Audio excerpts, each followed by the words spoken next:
Papa Leão XIV, este nome tem um peso muito grande. Vejamos, em tão pouco primado papal, é nítido e é muito belo a gente ver essa fé renovada nos fiéis católicos, esse sopro de esperança que paira, não só por esses motivos apenas, porque a gente vê o quanto ele se emociona, a gente vê através, da janela da alma, que são os olhos do Papa Prevúcio, o quanto ele se emociona com as coisas de Deus. E isso realmente nos comove. Mas tem para mim que o maior peso que faz essa esperança renovada, essa fé renovada dos fiéis católicos é o peso do nome, Leão. Sabe por quê?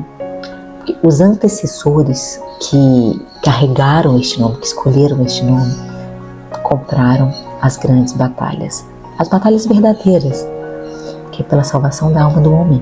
Eu vou pegar um pouco sobre o Papa Leão XIII, que fez uma encíclica sobre o resgate, a restauração da filosofia cristã à luz dos ensinamentos de Santo Tomás de Aquino.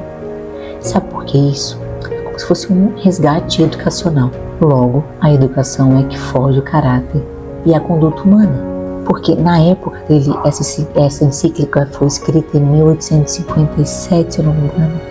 Mas eu sei que foi no ano de 1800, no século XIX.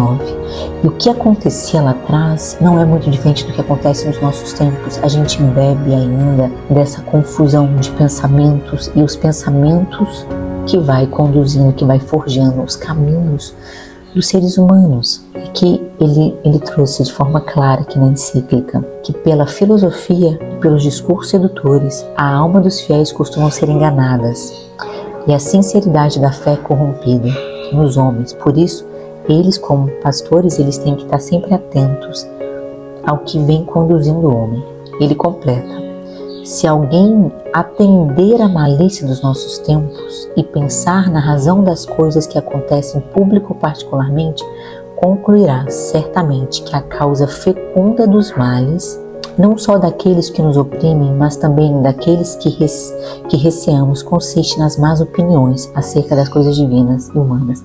E essas opiniões, aqui ele traz, consiste nas más opiniões.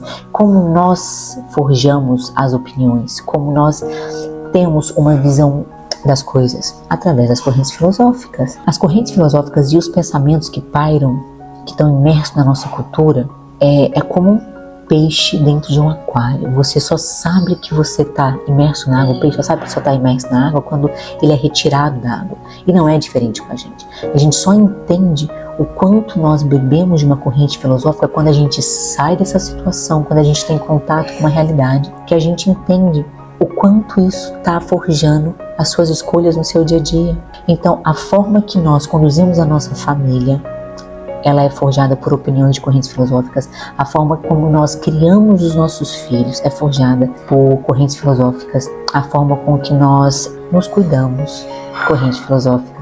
A forma como nós enxergamos o nosso corpo, a maneira como nós entendemos a imortalidade da nossa alma, ou se simplesmente é tudo materialismo, né? Então, a alma não é imortal, não tem essas questões como Deus nos revela. Tudo isso é forjado por correntes filosóficas.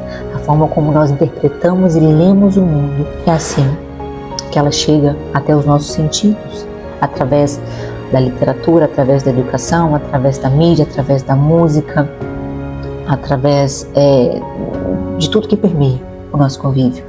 Então, por isso, o Papa Leão XIII, ele nos exorta, através da educação, e hoje a gente tem maciçamente uma educação secular, ou seja, aquela que não traz Deus como centro de tudo, o racionalismo puro, a ciência afastada de Deus, enfim. Então aqui a gente vê que o Papa Leão XIII ele quer nos trazer.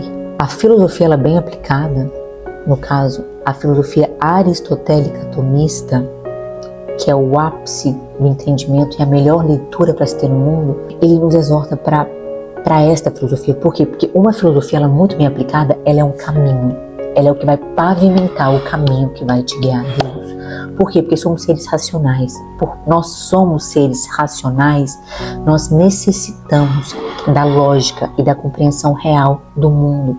E isso a gente adquire através das ferramentas que Aristóteles descobriu e desenvolveu de forma primária, assim, de forma exímia no seu tempo, que são as 4 causas, a finalidade, como tudo no mundo tem uma finalidade, como a substância, os seus entes. Então, a forma e essas ferramentas que Aristóteles desenvolveu e que Santo Tomás de Aquino elevou essas ferramentas para a apreciação e adequação do mundo segundo a criação de Deus, essa é a base perfeita para interpretarmos o mundo.